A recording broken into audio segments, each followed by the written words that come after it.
Hey, welcome to Future Watch. Cinco de Mayo, right, Steve? Yep. That's right. I just realized that. Yeah, I just realized that. I'm Come on now.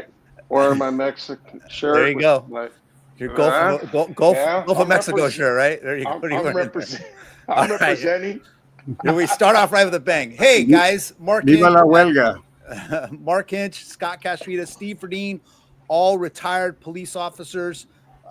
We watch these videos, some from fugitive.com, from our social media and stuff that you guys send us. We watch it with the perspective of how police officers react to these videos to try to give you a perspective on our perspective.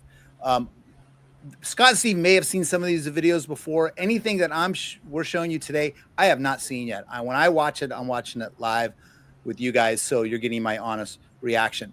A lot in the news this week. We have an Alcatraz expert with us, Misha Watkins. Misha was an Alcatraz tour guide for 7 years, and she's known Scott and Steve for a long time. Back in the day when she worked out here in the Bay Area. And so we want to reach out to her. So Misha, thank you for joining us. Thanks for having me. Happy Great. to be So here. tell us first of all, tell us about being a tour guide on Alcatraz. What got you into it? What happened? I would go out there, and what I would do is take people around the island, show them. I'd go behind the scenes. So I took people into places where you're not allowed to go without a tour guide. And I would tell them all kinds of stories about what it was like to be on Alcatraz and how it felt, and I tried to put them in the place of what it felt like to actually be an inmate in there, and describe it. And also, as you know, the correctional officers lived on the island with their kids. So there was a lot going on that island. Wow. And yeah, it was just, you just want to paint the picture of what it was like. There's so much to it. When was it closed, Misha? March 21st of 1963. Oh, it's been a while. They weren't really sure what to do with it. They had lots of ideas. They actually were going to make it like housing with like a mall and shopping. The idea was to make it an animal sanctuary. There was another idea to actually make it a nudist colony. So, lots of ideas. And then finally they realized about 10 years later, and they realized that it was a national, they made it a national park because of the military history. They made it a national park. So as soon as I heard about this, I thought, oh my goodness, this can't happen because it's a national park and it's protected. But the truth of it is, a president can actually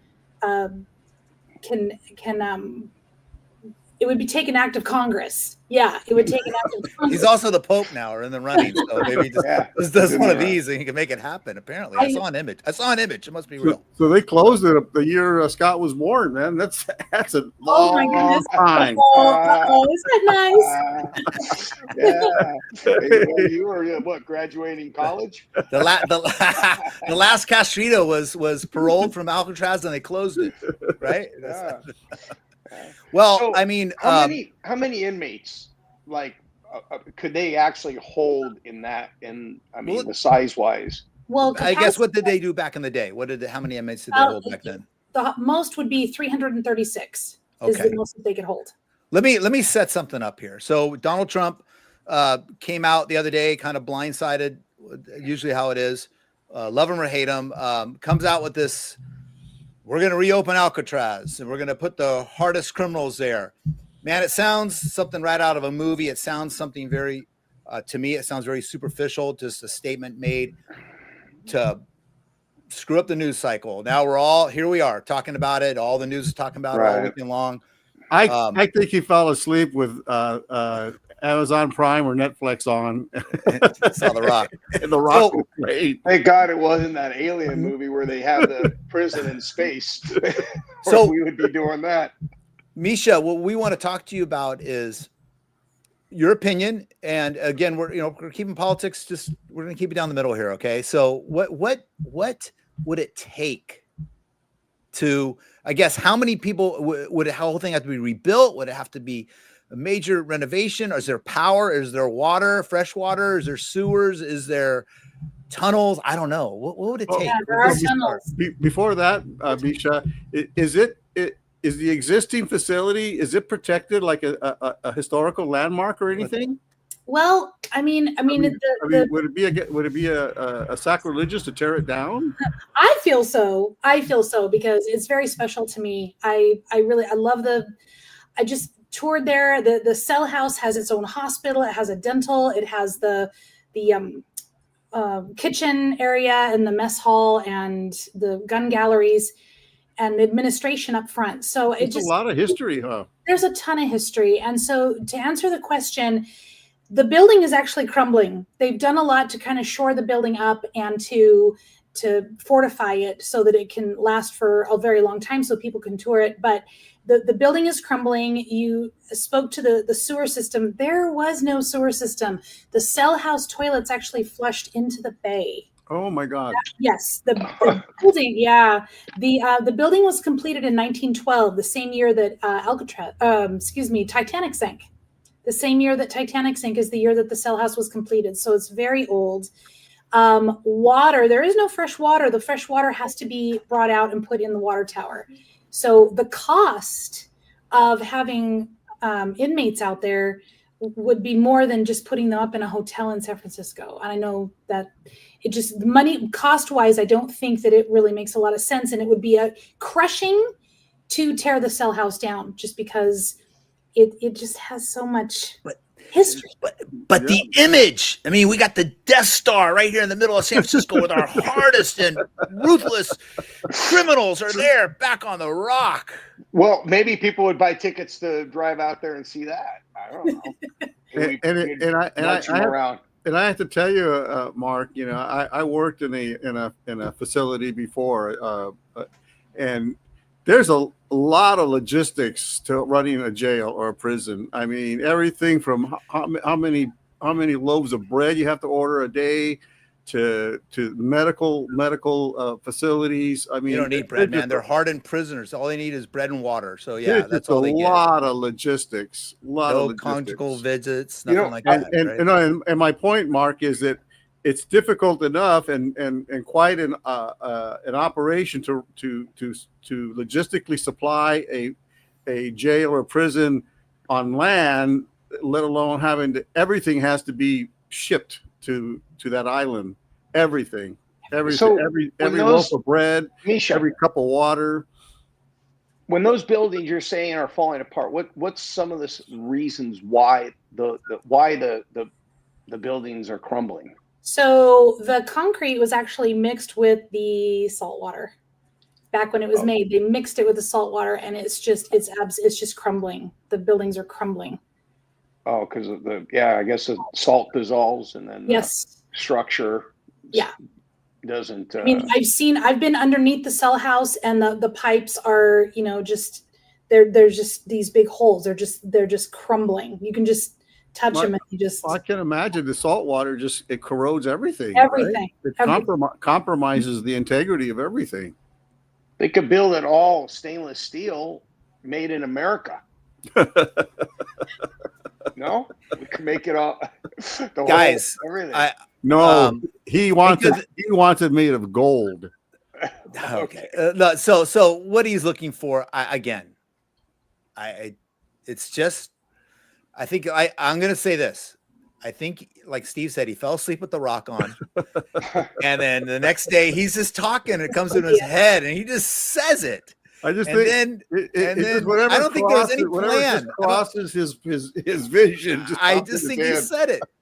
Why not? I mean, you know, and you know, does the president have to uphold the Constitution? I don't know, but you know, can I just do this? So this is the world we live in. It's just, I mean, look, now we're discussing what it would take, you know, and obviously be something, it would be more than $96 million to put on a military parade. I will say that.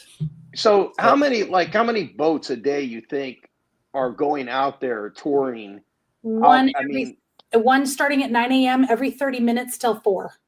Wow. Mm-hmm. Every 30 minutes. Well,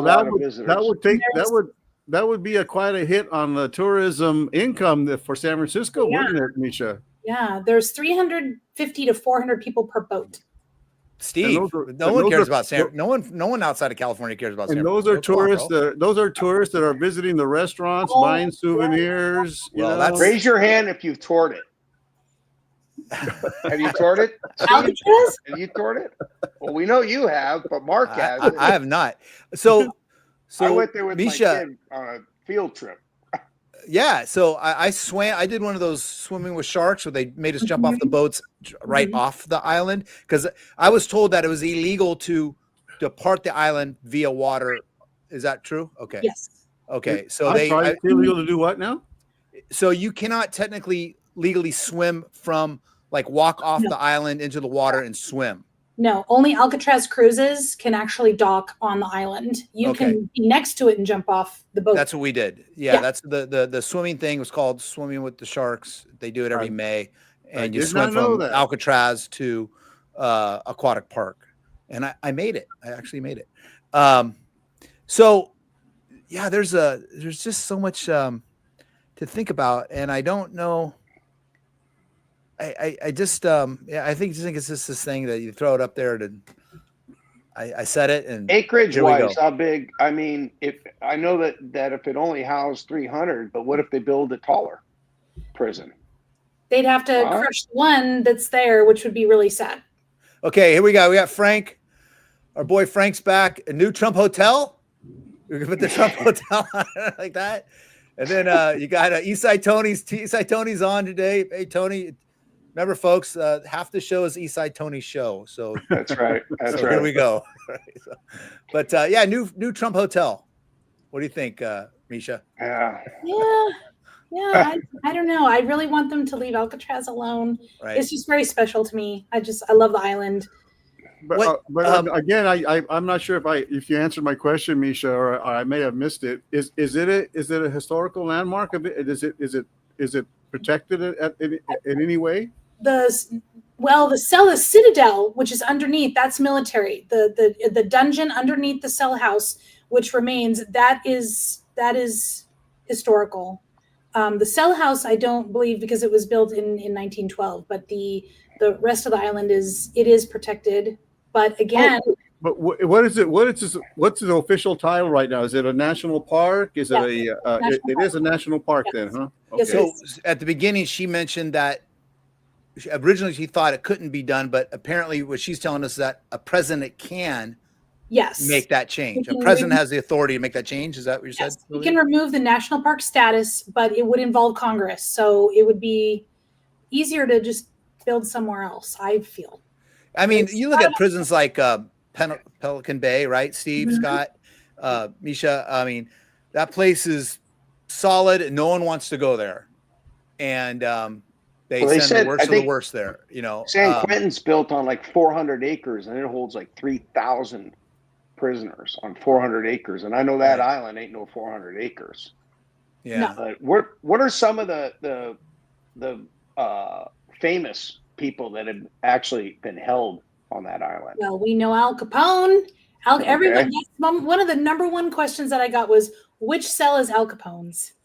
Okay. He died there, right, Misha? No, he did not. He Oh, he actually did not. Okay. he actually died a free man, actually in Florida. Syphilis, I believe. Florida, syphilis, that's And right. there was the Birdman of Alcatraz too. The Birdman. Not Scott. He also did not die there, but he was there. Machine Gun Kelly is another one. Whitey Bulger. So there was a lot. White served time there. Wow, he served time there, Whitey Bulger. Mhm. We actually we were down in Santa Barbara last week, and we actually drove by his apartment where he was living. And I was on patrol in the highway patrol back in the late 90s, and I drove by that apartment a lot in my patrol car. Wow. It's only 3 blocks off of the PCH. And I would drive through, I would go get coffee in Santa Monica like that. I don't know if I actually drove by his place, but we actually went by. We took Carmen's aunt on a little crime tour of LA. We checked out Whitey Bulger's apartment, Manson, Man, you could the Manson locations. Okay. And then there was some other, I know we checked that. We went to, we did the crimes. Oh. We owed some OJ. We went by the OJ locations. Oh, man. It was the crime tour. That's what she wanted to see. So that's what we did. How many in each one of those cells, how many prisoners comfortable, you know, well, they don't have to be comfortable, but the cells are 6 by 9. So 1 man per cell. You can't double up in there. You could. Steve, how big were the cells? 6 by 9. When you were working in the jails, how big were those cells? We had everything from dormitory size to single person cells, so they can get pretty small. I think Eastside Tony says it right here, and we talked about this at the beginning. He says, I think it's a scare tactic to imitate migrants. Alcatraz is known and feared around the world, and we do think that's part of it. Where it is, it would. I think the president loves that. Like, look at that, we're going to reopen Alcatraz. The feared, the worst are going to go there. And, well, I think Mark, he's thinking, like I say, he maybe watched the movie. He's thinking of the old tiers with the bars. The prisons don't look like that anymore. They don't have Pelican Bay is pretty stark. Yeah, I think someone would rather be at Alcatraz where they can at least look out, maybe. That's what I was going to say. And maybe see a glimpse of the city, where at Pelican Bay, you don't see much. Yeah, if I had to go to prison, I'd pick Alcatraz. I mean, they're all property. They're all plexiglass and automatic sliding doors. They're not the old bars with the tiers anymore. Misha, a guy I was talking about today, where a friend of mine who's a retired cop out of Redwood City, he and I were talking, and we were talking about this issue. And I told him I've never been there before, and he suggested that maybe I go there at night. Oh, is a that night something tour. they still? Yeah, do a night tour. And he said it's kind of creepy, or what do you think? Tell me about. I think that's a great idea. I would take both tours. The daytime you can wander around by yourself, but the night tour is 100% guided, and you stay with your guide. But it would be really neat to look back at to be on the east side of the west side of the island, and look back at San Francisco and watch the sun go down. Okay. Next question. Next question. If Scott and Steve and I went out there, could we live stream from our phone from there? Sure. There we go. Next show. Next show. Scott, you're paying for it. Next show, we're all going to Alcatraz. We'll live stream from my phone, and we'll just do the show out there. And Eastside Tony, you get to go. He can work the camera for us. Misha, are there any like conspiracy theories or like crazy stories that you used to tell people about? Anything something that you can't, something that just everybody wouldn't know about? Tell us something. Oh golly. People always asked about the escape attempts. That was the number one question was escape attempts. And so I have a question. Go ahead. What? Tell me. No, you go ahead first. No, go ahead. No, I'm just going to say there was none though, right? No, it's like Stalag 13. Yeah. No one ever escaped from there, right? Well, there are 3 men still missing. Frank Morris and the England brothers are still missing, and that's been a whole big thing, because I think that they possibly have found the England brothers in Brazil. Possibly. Oh, say that again. I'm sorry. What? They have possibly found the England brothers in Brazil. There's pictures, and there's a little bit of letter writing, and there's a buzz about. Boy, they could swim. Yeah. I think the sharks got them, Misha. Oh, probably. I don't know. But yeah, there were 14 escape attempts, and they were actually the very last escape attempt that happened in 1962 was John Paul Scott, and he actually made it over to San Francisco, but he was so hypothermic, he was holding on to the rocks, and some kids came by and thought he was a swimmer that was in distress, ran and told a police officer, and come to find out that it actually was an inmate from Alcatraz, John Paul Scott, who actually did make it, but he couldn't pull himself out of the water. So wow, he was pulled out, sent back. What are some of the ways they tried to escape? Oh golly, let's see now. The most famous one was they dug out the back of their cells, climbed onto the roof, went down to, they had made out of raincoats. That is the guys that I just mentioned, Frank Morris and the England brothers.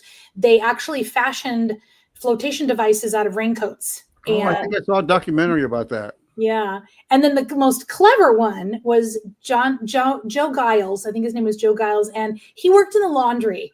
And in Alcatraz, the inmates washed the military laundry for the military. And so he saved a little piece of uniform and kind of pull it out and hid it. And one day when he was at the dock, he slid under the dock and put the uniform on and then just stepped on the military boat that was there to get the military laundry. And he just was on the boat, looking at things and pretending like he was, and everyone else is on the boat. You know your shipmates, they're like, who is this guy? So they actually went from Alcatraz over to Angel Island. And of course but it was clever because he never actually got in the water. He actually thought about how to get off the island by getting on a boat. And he actually succeeded. Wow. He was caught and sent back. So he just went from one island to another? He did went from one island to another. Yeah. So he argued when he went to court, I didn't actually leave custody because I went from one military to another, didn't really leave. But the judge was like, no, that's not going to fly. No, you try another excuse. Yeah. Well, that's pretty interesting. So yeah. So they only go ahead, Scott. So they only know that the 3 that they never found. That's correct. That disappeared. Yeah. I think we have them on our website. Yeah, no, I remember a long time ago. Yeah. I thought that we lost them off when we lost the old site, but still there, huh? I think when they turn 100, they're going to stop looking for them. And no more Social Security. Wouldn't it be no when they're 300? They're 300, right? Wouldn't it be ironic if this is something that happens in the next 3 or 4 terms of this president?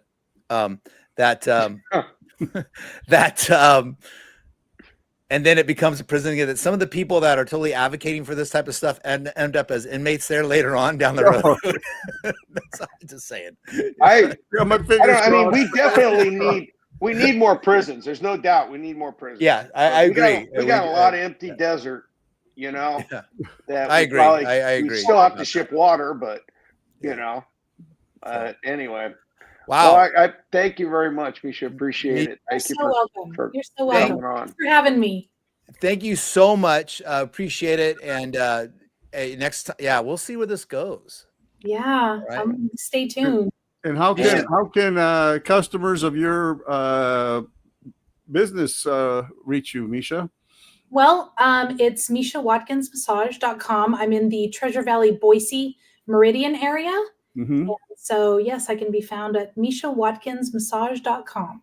We will put the link in the description. Thank you very much. Thank you. I appreciate Misha, it. We're gonna thank you very much. Okay, Scott will be in touch with you soon, and we'll talk again. Thanks. Thank you. Thank you very much. Bye-bye. I appreciate it. Wow. That was a interesting. I mean, the cost involved would be incredible. That's awesome that she came on to give it, because that's what you don't think about. Someone just says something on top of the head. Okay, I think billions, right, to do this image of this hard ass prison. I saw a guy today. He apparently wrote a bunch of books on Alcatraz. And he said at the time when they closed Alcatraz, it was going to take $5 million. So this is 1963, $5 million, they said, to fix it. And in today's dollars, he's saying that's like 50 would be 58 million.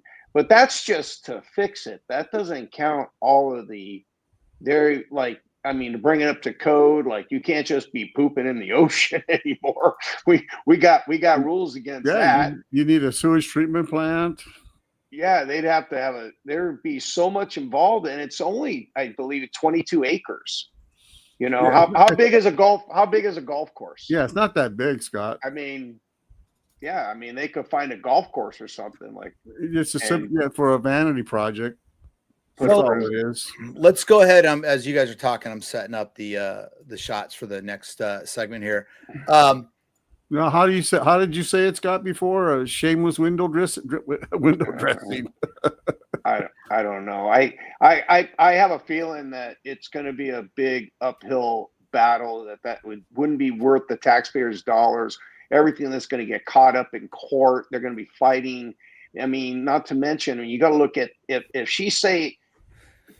Misha said that there's like a boat going every 30 minutes and those things are loaded and they're buying tickets. That's jobs. Well, I know he doesn't care about people's jobs, but that's a lot of revenue to the city.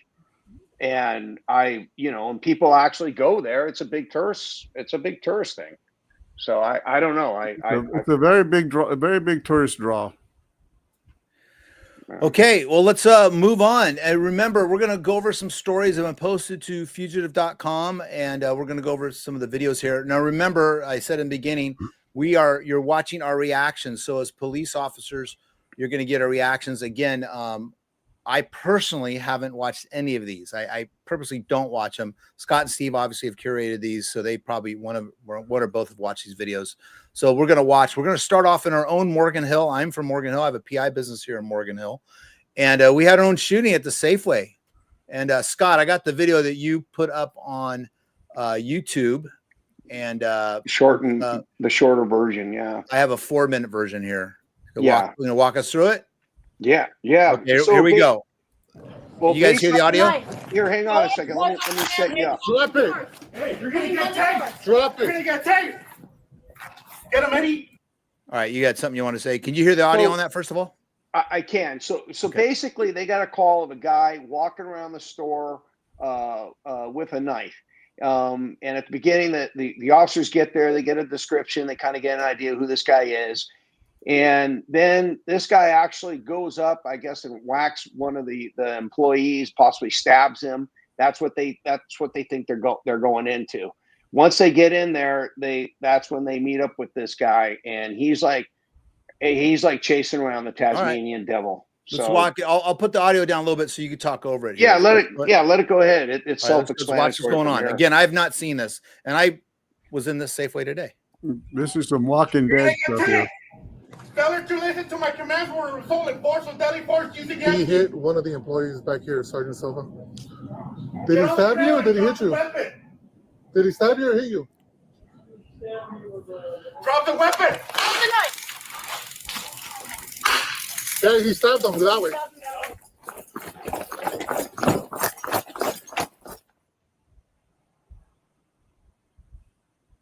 Oh, yeah. There's not a lot of sound right here. This is actually from the floor footage. Yeah, then what ends up happening, he ends up getting in this aisle and grabbing wine bottles and just like chucking these wine bottles at the officers. And these guys, they're trying everything. They're trying every less lethal bean bags. They're trying stun gun. They're trying it all. They're doing everything they can not to have to shoot this guy. So, and he's from Van Nuys or Southern Cal somewhere?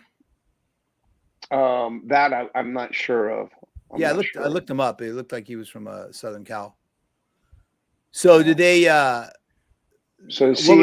What were the injuries to the people in Safeway? Well, apparently, one of the employees in part of the video, you actually see the guy go up behind him. It looks like he whacked him with a bottle. I mean, over the head. Tony knows that liquor aisle really well. So does Scott actually. Yeah. All right. So I mean, these guys give this guy every command. I mean, they're short of begging him to just stop and fall. Yeah, start it right there. Stop! Stop!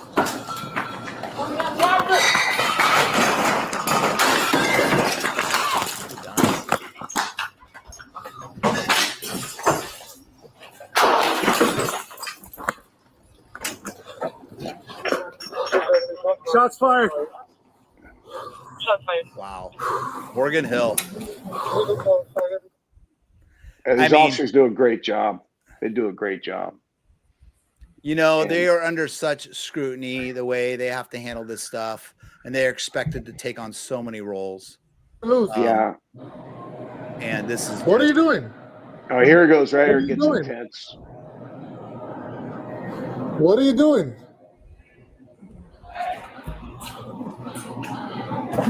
Don't do that. Stop. You're gonna. 270 shots fired. So Get this down! is Stop! Stop! Stop! Stop! Just stop! He's got some lead in him at this point, right? Get down on your knees! Yeah, plus it's Stop. a wet Get floor down. and they don't have that thing up that says slippery. Get down. Wet. Oh yeah. Steve Scott. Come on. Sorry. He's gonna sue Safeway now because of that.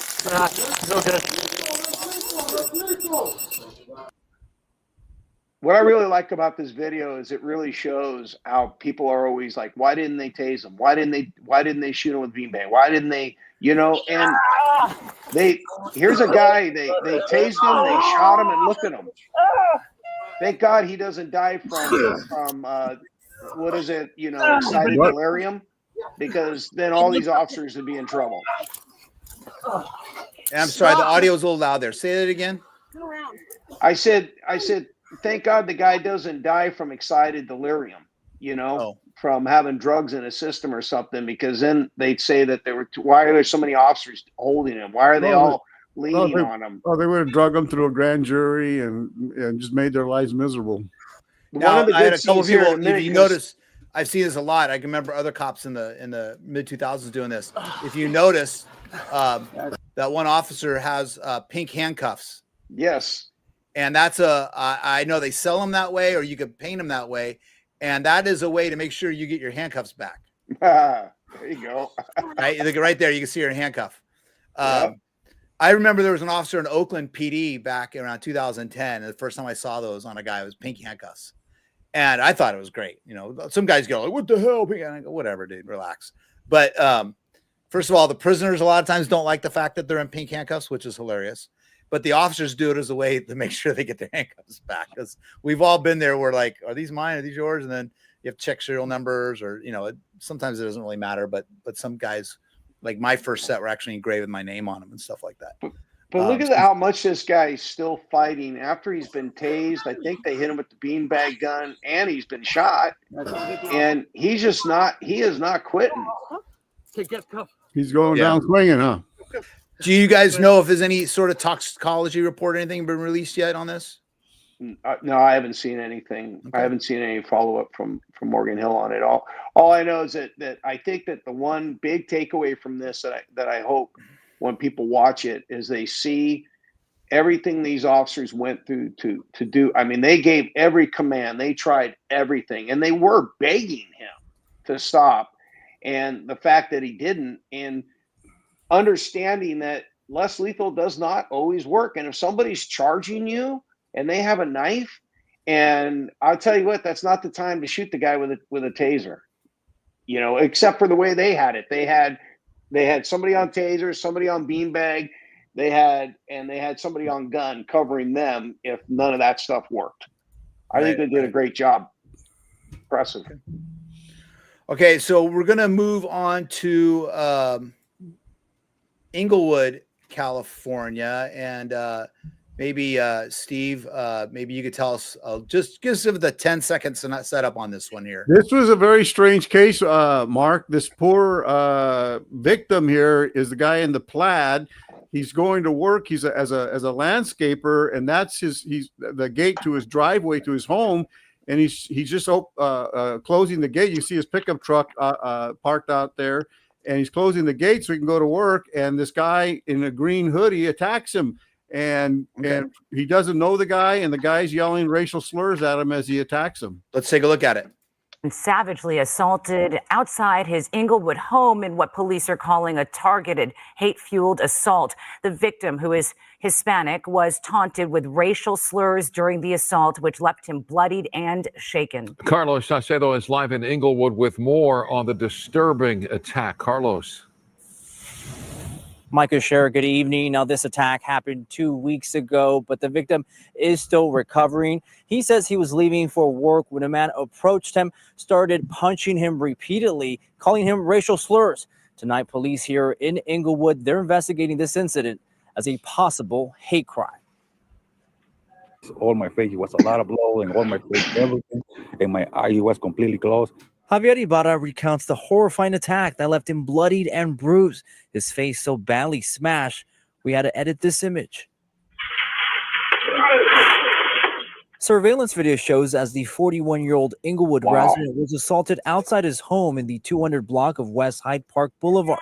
Javier was attempting to leave for work as a gardener the morning of April 15th when an unidentified man walks up to him and starts throwing punches. He ran around to my truck, and the guy, he yelling me. He yelling me very quickly, and he told me, "You Mexican, I hate you," and he started to punch me. It was a very horrible experience because when I fell on the floor, I was thinking, this guy, he's gonna be killing me. I don't know what can I do. Javier starts screaming for help as he was getting kicked and. So it's not. I mean, cops. What are cops are going to be thinking right now as they're watching this, and we don't know who this guy is? They're going to be thinking, is someone out to get him? Right, Steve, Scott. What do you guys think about this? What's going through investigators' mind just responding and watching the video, and they don't know who this guy is? Well, I'm going to tell you right now, they're going to want the guy. Obviously, he must have been watching this guy. He had, who knows why he was pissed. I mean, maybe he didn't like the guy's blower, or who knows what it was. But I mean, obviously, by racial slurs and calling him a stupid Mexican and saying all the things that the guy was saying.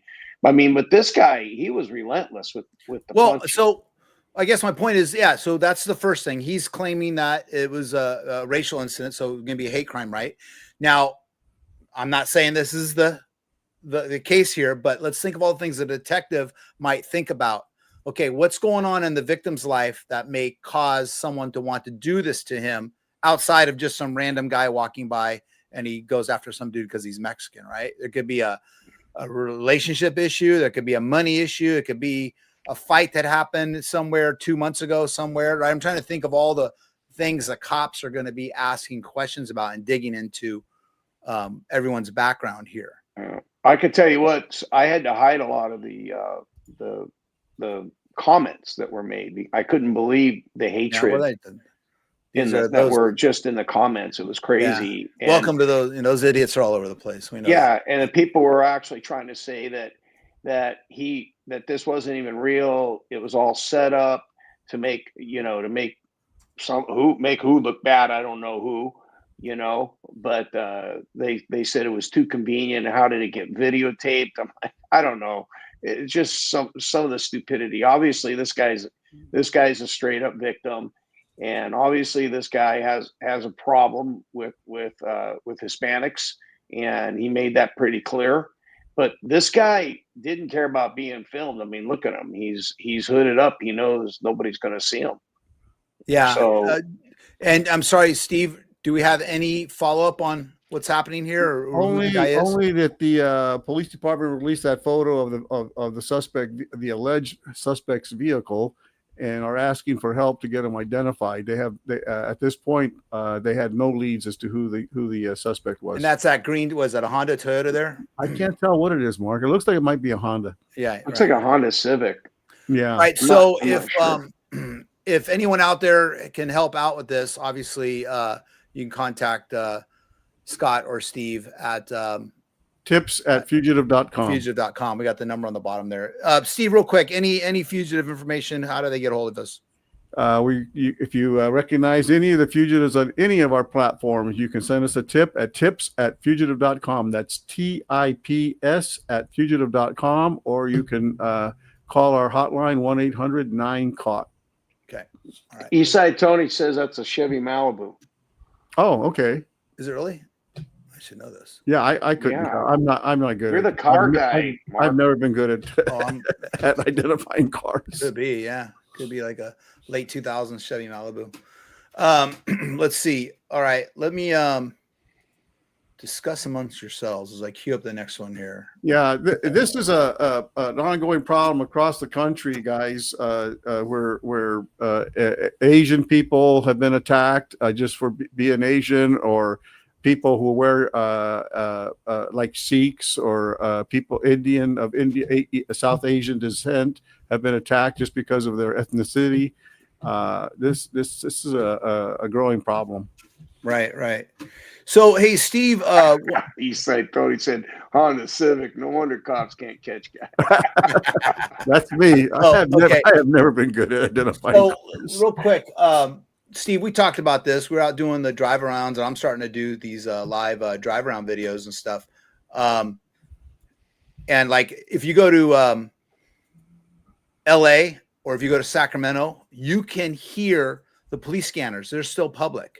San Jose Sheriff's Department, Santa Clara, San Jose, and a lot of the agencies here in the South Bay have encrypted their radios. And so now I guess Oakland is getting ready to do that. And I was just monitoring Oakland's radio a couple months ago when I was doing the testing out the drive around videos in the scanner. So let's go ahead and take a look at this story regarding Oakland and their decision. Then we could talk about it.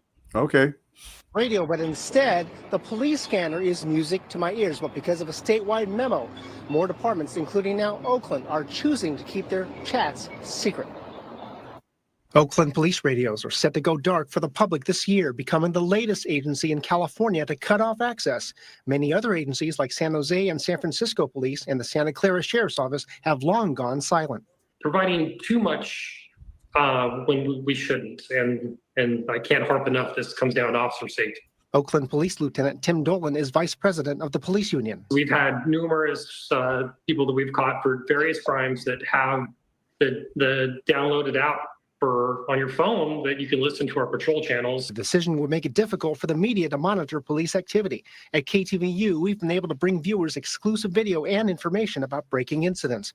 The reason for the switch, this 2020 State Department of Justice bulletin directing law enforcement to either encrypt communications to protect sensitive data like names and driver's license numbers, or don't divulge personal info and keep the airwaves open. Okay, so again, I follow some different channels that do this, and I'm starting to do it on my own through the South Bay here. But to really find out where the incidents are, if you want to go to them, you have to monitor the police radios. I know Lance PI in Sacramento does it. There's a couple in LA that do it. There's a couple in Fresno and Bakersfield that do it. But they chase the scanners around and they go and they bring the live footage. I was doing it in San Jose a couple months ago, and it's encrypted. So the only thing I could really monitor were the fire channels, and I could actually go to the fire incidents where the cops were involved. I actually saw a good house fire, a couple car crashes. But anytime the police were called, the fire would put that out, and I could go to that. But yeah, this is an issue. I get some of the safety issues of it. I have mixed emotions. Mark, let me point something out. The state wants them to go to encrypted, not because they didn't say because it's an officer safety problem and that criminals are using, are monitoring the airways to defeat the police. It says they're doing it because they want to protect people's privacy, running their CDLs and their names over the air. You're giving a lot of personal information. Yeah, they're giving a lot of personal information. And that can be handled on the computer, or you can have one chat. You can have a channel that's an encrypted channel that you can switch to run your right. if you want to do it on the air. I mean, I would like to see what study was done if they're trying to use the it's for officer safety reasons. I want to see what study is done that shows that having open airways is a threat to officer safety. How about this? If you go to the Highway Patrol's incident channel, and the Highway Patrol radio frequencies are open, you can listen to all the different area offices for the Highway Patrol. But what the Highway Patrol does have is a good incident management website where you can click on any Highway Patrol area in the state, and it will show you the active incidents going on the website. So that's separate from their radio traffic, which is a whole different thing. But you're logging into their CAD and or you're seeing their CAD results. So let's say if they wanted to still show the public what's happening live, like the media or just interested people, you can go to a website and say, okay, San Jose PD or Oakland PD is on these calls right now at these general locations, the 300 block or whatever, and this is the call. And you can use the codes or whatever, and the people can look up what the codes are. But that might be a way around it where at least public has information on what's going on. And that way you're not hearing the radio traffic, obviously, of running names and plates and tactics. And we know that when as cops, when there's tactics going on, we're going to switch to other channels, or Exactly. we're going to use other ways. We're going to use in my 30-something years as a police officer, I have never ever run across or heard a bullet or read a bulletin, an officer safety bulletin where it was a problem. So Right. when my first scanner Steve gave me back in the day, remember where we had to put the individual numbers in, The crystals, and yeah. the crystals, and you had to know what crystals. And I remember when I first became a Radio police Shack officer, days. I used to carry that in my car so that I could listen to other channels. And one of the things that's interesting is, as when I got promoted as a police sergeant, we had scanners in the sergeant's cars because we monitored the cities all because we're surrounded by cities. And so we're paying attention to what's happening in Santa Clara, Cupertino, Fremont, Campbell, especially if you're working somewhere where your district butts up to Los Gatos or one of those. You want to know that something's going down, and you're right. You could be a block away. You could be across the street. So yeah, when I was at the sheriff's department, I used to have this. I used to monitor San Jose's radio channels, and I made so many great pinches because I heard it on the getting dispatched to San Jose, and I was already on scene. Yeah, Tony says there should be a way to get people a permit. Listen, I understand the need for the media, and now you got all these bloggers. You have the East Side San Jose guy. I mean, the train going by. There's my train. Hi. So, but you know, he gets a lot of stuff. These Instagram personalities get a lot of information. I think they have so many followers. People are sending them. Yeah, people are sending it to him, and they're right. And so he'll roll out there, or yeah. again, like me, he's using the fire channels or the Citizen app. There's different apps out there, even next door. Someone posts something on Facebook going down now. You got to have a way to monitor all this stuff and curate it. But I do think maybe a public CAD where you can at least go in there and see where the active incidents are might be the workaround here to keep the transparency, what's going down. And we all know in reality, we need some sort of transparency. And then there's the safety issues. Yeah, someone could look up where all the cops are at and commit a crime. Again, Mark, the state obviously doesn't see a problem with the safety. The whole purpose in that memo was because to protect privacy. It didn't say anything about officer safety problems. Okay, all right. Yeah. We'll follow what happened. In my humble opinion. Yeah, no, I think you're right. And again, I do a lot of work in LA, and I was going to do some of the videos down in LA, but if you want to hear some good traffic, just monitor any one of the LA channels. With the online, you can use the app or you can use the online scanner websites, and listen to an LA channel on a Friday or Saturday night. Just the swing shift alone, you'd be amazed what goes down. All right. Well, I used to listen to Chicago, and it's just hopping one call to the next. Right. Okay. We're going to move over to San Bernardino County. We have a deputy here.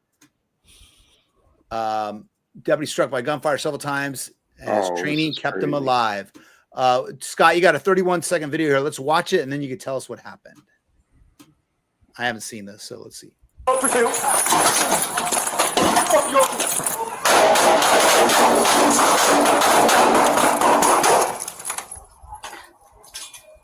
Sam 5, I'm hit. Shots fired. Yo, he's hit, huh? Yeah. That's a nightmare come to life. Oh, so he came out. Okay. Yeah. He actually ejected a full magazine. He emptied it again. Okay.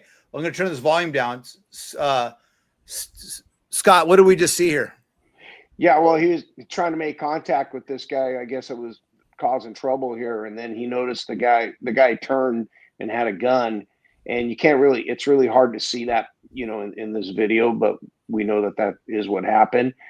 And this deputy just amazingly, I mean, draws down, shoots. He gets hit several times apparently, and rounds the corner. And the guy comes back out, points the gun at him again, and he ends up in a toe to toe fight with this guy. And thank God for his training. There was one point I did read where he actually he was probably discombobulated a little bit because he ejected a whole a full magazine. Tony is right here. Took a little time to reload. I noticed he was on the radio. Then he did his reload. Again, man, I don't want to second guess this guy because I probably would have stained my underwear. So, but yeah, there's a little. I think we lost Mark there. No, I think Scott. I think that I don't know. Are we still on? There's Mark back. Oh, there Here you he go. comes. Oh, here we go. Okay. My bad. Sorry about that. You were saying, Mark? I was saying what a great producer I am, and how I never lose a screen, when I do this stuff. Anyway, hopefully we're still online. I think we are. But anyway, yeah. So I mean, there was a lot of Mark has to change his underwear. I did. Yeah, Tony's right here. Tony's like, I know. I mean, why not? We were told. I still would have got the guy though. I mean, I'm an old man, an old fart. I went to the academy a long time ago, and I remember that part of this training is that in those situations, you're tempted to right away get on the radio and tell them what's going on, and your priority should be taking out the threat rather than getting on the radio with the shots fired and that sort of thing. You need to make sure you take out the threat first. Hey, Eastside Tony's asking how to schedule a ride along. No, I'm sorry. I have no criticism to this deputy. I think he did a fantastic job. Right. I want to talk about Tony's question here about ride alongs. I don't know what the current policy with the highway patrol is, but with the highway patrol, it used to be where you had to be an applicant, and they would give you a ride. I did many ride alongs with people that way. I don't know what the policy is with San Jose or the sheriff's department. Tony, I don't know what city you live in, but you may want to just contact that local PD jurisdiction or sheriff's department and ask them. And we can find out. I know a deputy. We know some active San Jose officers. Find out what the current policy is. CHP, I believe it's still. I will ask. I can ask that here tonight and then get an answer. But I believe it's still you have to be an applicant, and you can do a ride along that way. Yeah, I'm not sure what the new CHP changed their policy in the 80s thanks to an off-duty San Jose officer who shot a guy in East Foothills while he was on a ride along with a chippy. Steve, Tony has a comment for you there. Yeah, a little by revolver. Yeah, you do it one at a time too, like this. No, did you have the speed loader, Steve? Did you have the I went through the whole. I went through the drop pouches to the strips, the little speed loader strips, and then we went through the little round ones. Yeah, okay. I've been through them all. Hey Tony, that's possible. Tony's asked about the street videos. So we a couple months ago, Steve, we had you out roaming around during the initial ice. I want to know why we didn't do it tonight on Cinco de Mayo, because you know the city. I hated working on Cinco de Mayo. Tony, that's a possibility. Hold on to that. Yeah. But I'm seeing all kinds of video that's being put out there from the San Jose East Side and a couple of the other ones. I just saw one that popped up in my feed where some girls on top of a roof twerking. I remember now. She was there 20 years ago. Same girl. Same girl. I had Story and King in my patrol car rolling out, and the girl be dancing with her top off on top of the car, and the guys all be yelling. It's probably the same girl. Yeah. I think I dated her once. That's too, because she said her boyfriend was a cop and he has a TV star. Get that. So she said, "Don't touch me. I know my boyfriend's a cop."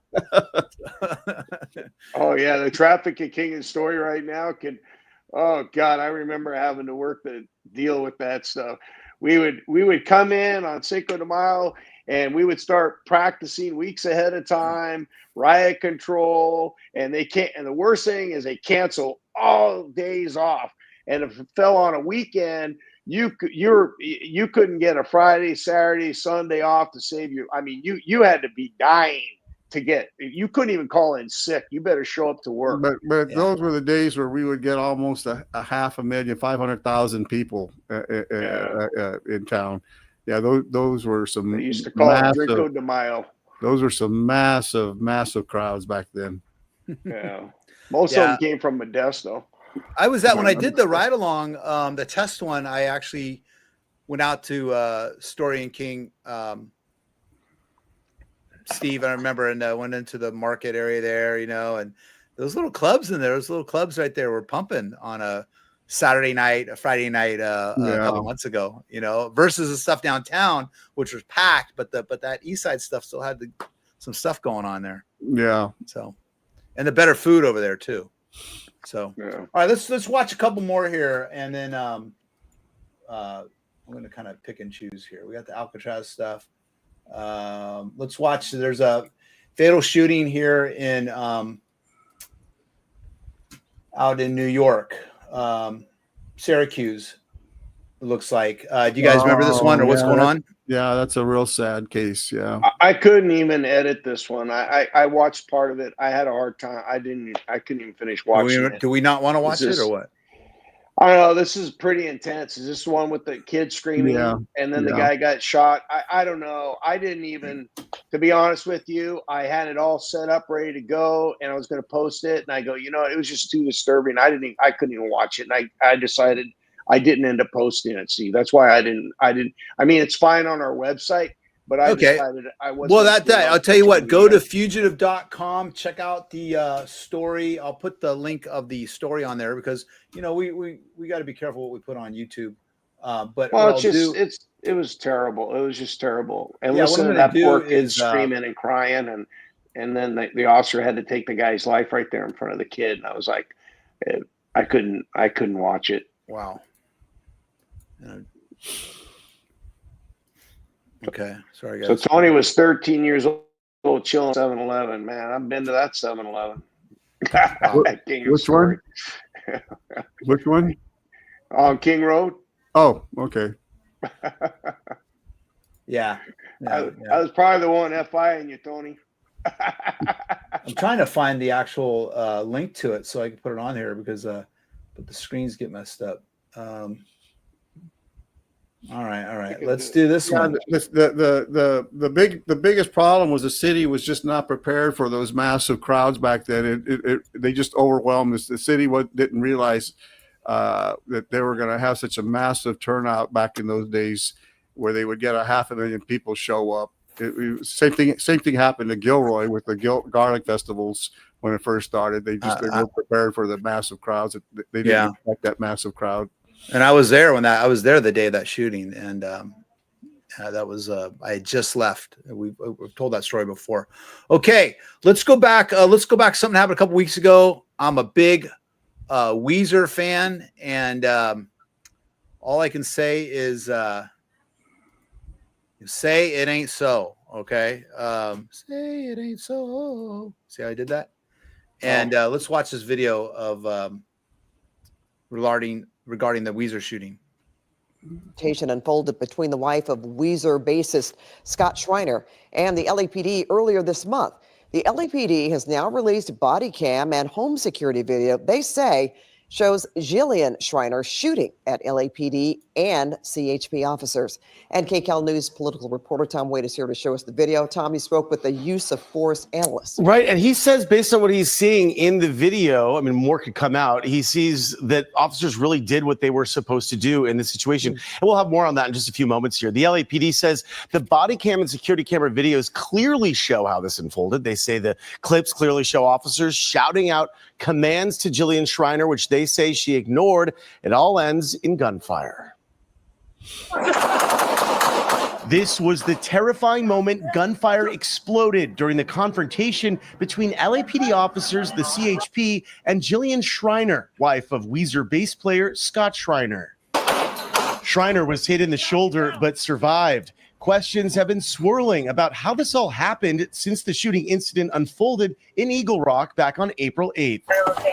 The newly released officer body cam and home security video is giving a clearer picture of how this all went down. First, the hit and run at the 134 and Figueroa, not far from Shriner's Eagle Rock Street. Police say 3 suspects fled the scene. CHP calls in the LAPD for help. They end up on Shriner's block. Neighbors' security cameras capture at least one of the suspects trying to hide. Sir, Tony. he's in the backyard. A resident allows officers into their backyard. This is when they say their confrontation with Shriner, seen here on security video, begins. Shriner comes out of her house holding a gun. Officers see her, call out to her, telling her they are police officers, and begin. Okay. First of all, Tony, if you're a Weezer fan, you guys get this reference? Oh, Destroyed Your Sweater? That's a song from Weezer. Okay? Oh, I okay, first of all. All right, so let's think about this. Let's think about this because I haven't watched the rest of this stuff. So there's these guys are running through the backyard. She hears all the commotion. She comes out with a gun. What are the possibilities here, right? She's just oblivious. Is she high? Is she I mean, I don't know. I mean, they're yelling, they're police, stop.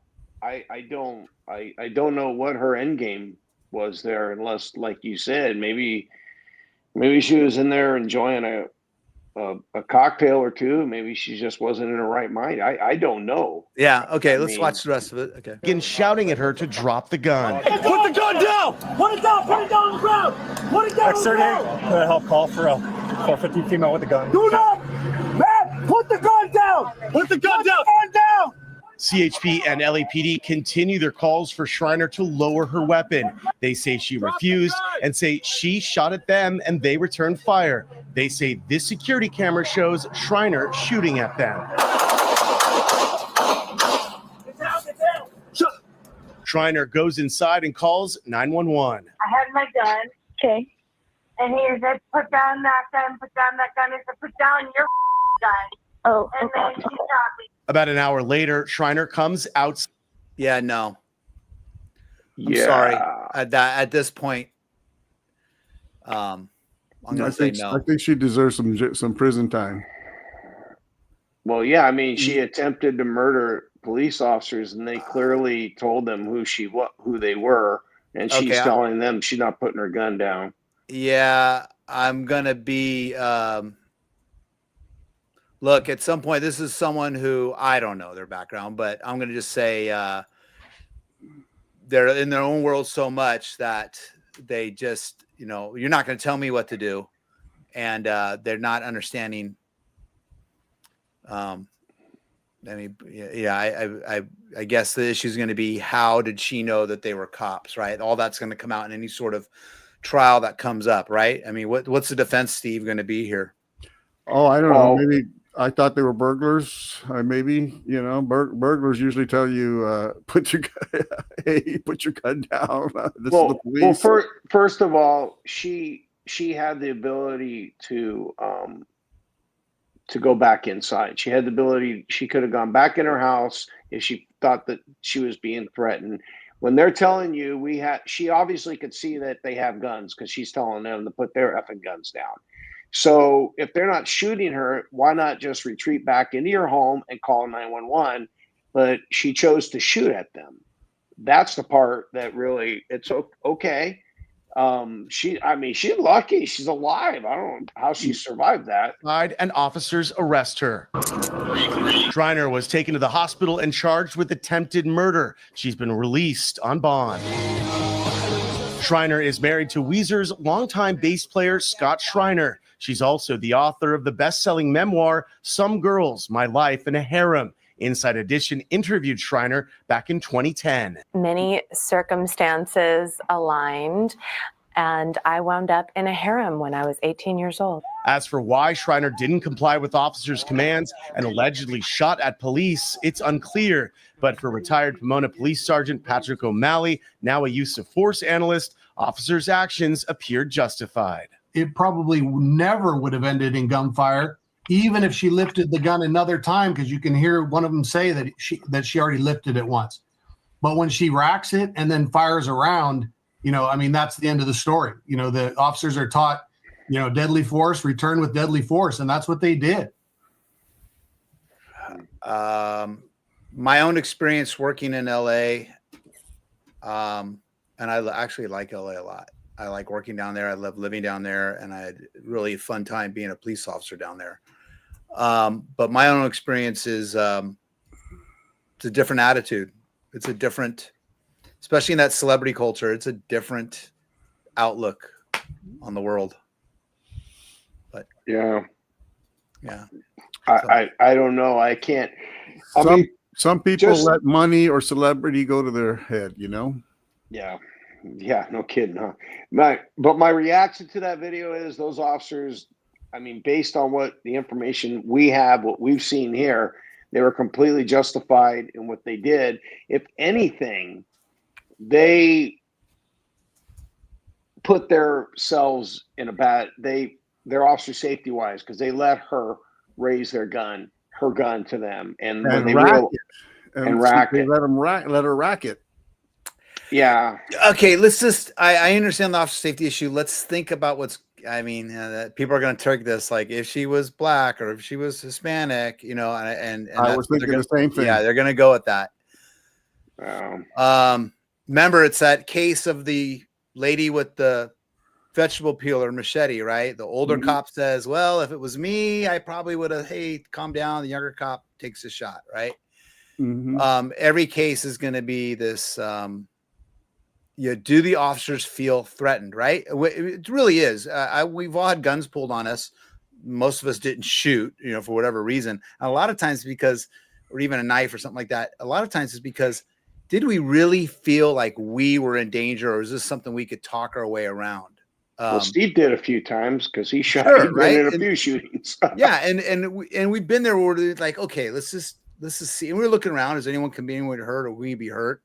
But there are situations. So I'm going to think that the cops saw this, realized that this lady is not part of the crew that just escaped from the car, and she's just some resident that may be out of her mind or high or just clueless to what's going on. And Mark, there's also we posted a story on our website of a couple of police officers at a police agency in somewhere in the South. I don't know if it was Georgia or Alabama or something, where the police chief fired the officers because he said they were obviously, by reviewing the body cam video, that they should have shot the suspect and they didn't shoot. And he said, obviously you're not cut out for this job, and he fired them. Wow. I can't remember what did that suspect end up killing somebody or something, or was there a shoot? I don't remember the circumstances. I just remember that I remember I took a job interview for I don't want to say which agency it was, but it was a local Bay Area agency, and they frowned on me in the interview because I said I wouldn't shoot a fleeing felon, a burglar. So is that when Great America had their own police force? Yeah. I was a Marine World cop back in the day. Oh, is that right? No, it wasn't. My son did security at Gilroy Gardens though before he joined the Marines. So there you go. And the stories he could tell about the weird stuff going on at Eagle Ridge through the back gate in the middle of the night. Scott, I know you have friends there. Can only imagine. He said that back gate going into Eagle Ridge, for all you Gilroy residents, Eagle Ridge, right? Is the name of it? Scott? Yeah. He says that back gate at Eagle Ridge, 2:00 in the morning, it could be its own episode of the HBO special or something like that. Oh, and as a private investigator, I can tell you there's a lot of weird stuff going on in those neighborhoods. Call me, by the way. We don't want to get sued by Eagle Ridge now. Yeah. Hey, just going by facts. Allegedly. Sure. Okay. Whatever. Suspicious activity. Okay. Yeah. Gated communities across the world. So, hey, real quick, as a private investigator, I have this case of this. Yeah, you better be careful. Whatever. Go call up the Gilroy police logs. Any neighborhood, you'll find that type of stuff. But so as a private investigator, I have this case of a 68 Firebird stolen out of Fresno. Now, allegedly, the owner brought it down for a car show last month. He brought it down from a family house in Lyons, Oregon, and brought it down 2 days after he brought it down. It was stolen from his barn. So I did a social media campaign on this, and I just wanted to show you the type of stuff I get on my campaigns. So if you're unfamiliar with what I'm talking about here, I do a lot of social media campaigns through my website, Stolen 911, and I get a lot of leads that way of stuff going on. And in this particular case, here I did its ad on the car being stolen. And I put it up there. I actually targeted it up in the Lyons area because there could be a theory that the car was taken back to Lyons, Oregon. Now it's a theft. The guy reported stolen. He reported a lot of work done on the car. But I ran this ad up in Lyons, Oregon, just to see what they had to think about it. And the comments are hilarious. The comments are just things that, if you want to check it out, go to my search out Stolen 911 on Facebook, and you'll see the comments. I had guys on there saying, that car, I've lived on this street for 20 years. I know everybody lives on the street. I've never seen that car before. This is a scam. Now, I don't know if he's talking that I'm a scam by posting the article, or it's a scam that the car was never there. Yeah, you never know with these morons. I know, it's all over the place, right? But I get this a lot where I get these ads that I post through Stolen 911 all over the country, and people, like, especially people in Montana and stuff, like, they think I'm trying to scam them or something. I put on there, I'm a private investigator. Here's my license. Look me up. Google me. Anyway, you watch too much Fox News. So check out Stolen 911 on Facebook, Instagram. I think Facebook's the way to do it. And I got this case of this 68 Pontiac that was stolen, and it's still under investigation. And but if you ever see, make sure you follow me on Facebook at Stolen 911. I'll put it in the comments if you don't already do that. All right. This guy, do you have any GPS or anything on that thing? No. No GPS. More to come. We'll see what's happened. So a lot of times we'll find the vehicle will get recovered fully stripped. We will, and then, then there's all the work that was done to the car, according to the report, thousands of dollars of restoration that happened. As Tony said, AirTags are cheap. I got them on my cats. You took I need the one on word my right out of keys. my mouth, Eastside Tony. I mean, there's really no excuse for not to have an AirTag when you have something expensive like that. Yeah. My Carmen will tell you that I need to have them on my keys because I've lost a set of keys now we can't find for a week, and I have no idea where they're at. So I need to get one of those little AirTag key things. My birthday's coming up. There you go, right there. All right, okay. But yeah, so make sure you check it out. Stolen, and just Google Stolen 911. Yeah, Tony said they're cheap. Hey, I think we're gonna call it. We got a lot going on, but thank you guys so much. Thank you again to Misha Scott. That was great bringing her on there. And now we know what it takes to bring. We need to buy her lunch. Yeah, and we now know what it takes to re-establish Alcatraz as the most feared prison in the world. Yes, right outside of San Francisco. Well, one of the, I don't know if you saw Frank. Give it to El Salvador. Frank was up there. He said that they just put another Trump Tower out there. Maybe that's what he meant. Oh, he wanted to do a Trump hotel. That was Frank on that one. Oh, okay. Yeah. So we don't know. We'll see. All right. And Tony, thanks a lot, man. Eastside Tony, thank you. Frank, Greg, the other guy, Robert. Thank you, Robert. Everyone else, we know we love it. Comment, please. We're going to do Mondays. We'll be on for the next Mondays at 7 for a few weeks here. Then we'll probably take a little. I'm gonna be gone for a couple weeks, so you two are gonna have to pick that up, and then in late June, we're gonna take about a 3-week break because we're all gonna be traveling. So yeah, and we might have to switch to Tuesdays. No, if that's possible. We'll see. Yeah. All right, we're gonna talk about it. We'll see how that works. Yeah. All right. Well, maybe we'll do every night of the week. So just have a lot to talk about. Yeah. And yeah, Tony. I don't. We may do some of those live ride-alongs again.